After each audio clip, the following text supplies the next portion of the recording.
Olá, meu irmão, minha irmã, tudo bom?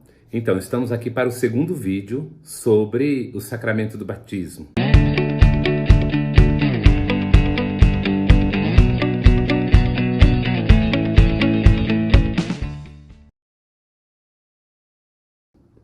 E falando especificamente sobre a necessidade do batismo, né?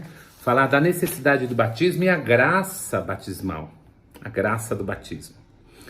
No número 1257 do Catecismo, diz o seguinte: o Senhor mesmo afirma que o batismo é necessário para a salvação.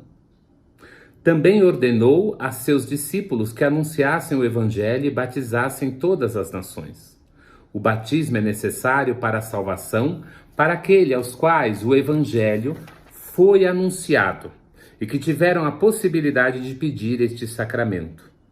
A Igreja não conhece outro meio senão o batismo para garantir a entrada na bem-aventurança eterna. É por isso que cuida de não negligenciar a missão que recebeu do Senhor de fazer renascer da água e do Espírito todos aqueles que podem ser batizados. Deus vinculou a salvação ao sacramento do batismo, mas ele mesmo não está vinculado a esses sacramentos. Desde sempre, a Igreja mantém a firme convicção de que as pessoas que morrem em razão da fé, sem terem recebido o batismo, são batizadas por sua morte por e com Cristo. Esse batismo de sangue, como o desejo do batismo, acarreta os frutos do batismo, sem ser sacramento. Então vamos retomar, né? Então, as pessoas morrem e, por exemplo, não são batizadas. Então, se essas pessoas morrem e não são batizadas, elas são imersas na morte de Cristo. Entenderam? São imersas na morte por e com Cristo. É o batismo de sangue, né? Como o desejo de batismo acarreta os frutos do batismo, sem necessariamente ser um sacramento. Para os catecúmenos que morrem antes de seu batismo, o seu desejo explícito de recebê-lo juntamente com o arrependimento dos seus pecados e a caridade, garante-lhes a salvação que não puderam receber pelo sacramento. Então, de repente, aquela pessoa está se preparando para receber o sacramento, por exemplo, um adulto, e veio a falecer sem ser batizado, mas tinha este desejo, somente esse desejo já lhe garante, né, a graça sacramental do batismo. Sendo que Cristo morreu por todos, nos afirma o Catecismo no número 1260, e que a vocação última do homem é realmente uma só, a saber, divina, devemos sustentar que o Espírito Santo oferece a todos sob forma que só Deus conhece a possibilidade de se associar ao mistério pascal. Todo homem que, desconhecendo o Evangelho de Cristo e sua Igreja, procura a verdade e pratica a vontade de Deus, segundo o seu conhecimento dela, pode ser salvo. Pode-se supor que tais pessoas teriam desejado explicitamente o batismo se tivessem tido conhecimento da necessidade dele.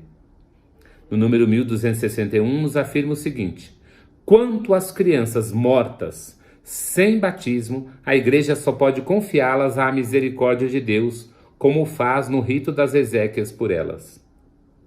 Com efeito, a grande misericórdia de Deus, que quer que todos os homens se salvem, e a ternura de Jesus para com as crianças, que o levou a dizer: deixai as crianças virem a mim, não as impeçais, nos permitem esperar que haja um caminho de salvação para as crianças mortas sem batismo. Eis porque é tão premente o apelo da Igreja de não impedir as crianças de virem a Cristo pelo dom do santo batismo. Então, toda criança tem direito a ser batizada. E se por acaso ela não for batizada, então, né, a igreja vem sempre nos alertar. Que a ternura de Jesus para com as crianças nos permite esperar que haja um caminho de salvação para as crianças mortas sem o batismo. Então existe salvação para essas crianças, viu? Por isso que nós costumamos lembrar as pessoas que, por acaso, cometeram um aborto. Devem oferecer missas pelas crianças abortadas. Né? Devem oferecer missas pelas crianças que foram abortadas. Nomeá-las e assim oferecer missa. Porque a Igreja diz que essas crianças que foram mortas sem o batismo tem salvação. Então é preciso que nós tenhamos esta clareza, tá bom? E a graça do batismo. Falarmos um pouco sobre a graça do batismo. Os diferentes efeitos do batismo são significados pelos elementos sensíveis do rito sacramental. O mergulho na água faz apelo ao simbolismo da morte e da purificação, mas também da regeneração e da renovação. Os dois efeitos principais são, pois, a purificação dos pecados e o novo nascimento no Espírito Santo. Pelo batismo, todos os pecados são perdoados. O pecado original e todos os pecados pessoais, bem como todas as penas do pecado.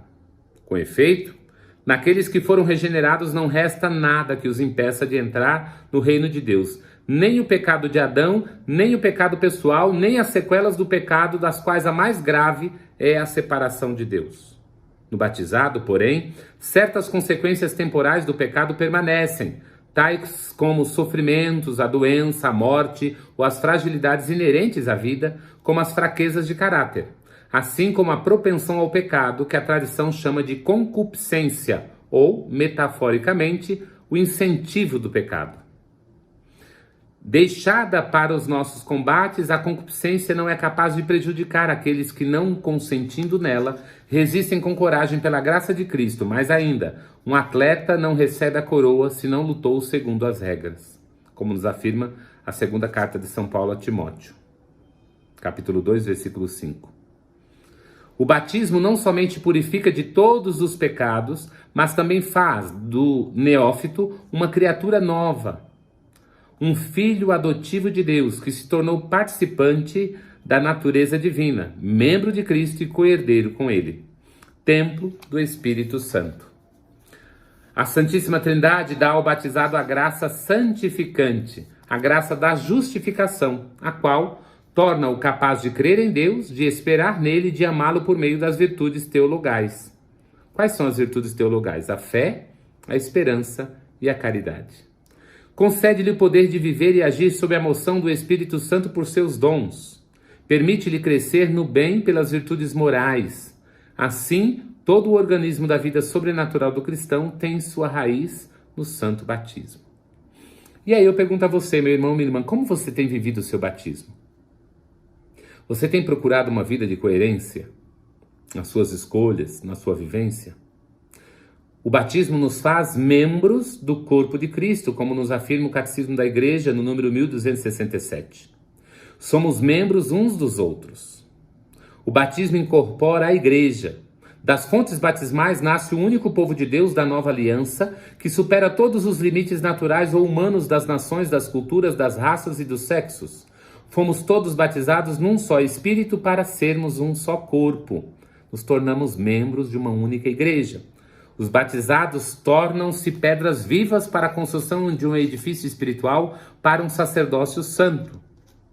Pelo batismo, participam do sacerdócio de Cristo, de sua missão profética e régia. Sois a raça eleita, o sacerdócio real, a nação santa, o povo de sua particular propriedade, a fim de que proclameis as excelências daquele que vos chamou das trevas para a sua luz maravilhosa, como está na carta de São Pedro, primeira carta de São Pedro, capítulo 2, versículo 9.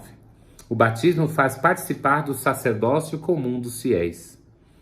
Feito membro da Igreja, o batizado não pertence mais a si mesmo, mas àquele que morreu e ressuscitou por nós. Logo, é chamado a submeter-se aos outros, a servi-los, na comunhão da Igreja, a ser obediente e dócil aos chefes da Igreja e a considerá-los com respeito e afeição. Assim como o batismo é a fonte de responsabilidades e de deveres, o batizado também goza de direitos dentro da Igreja.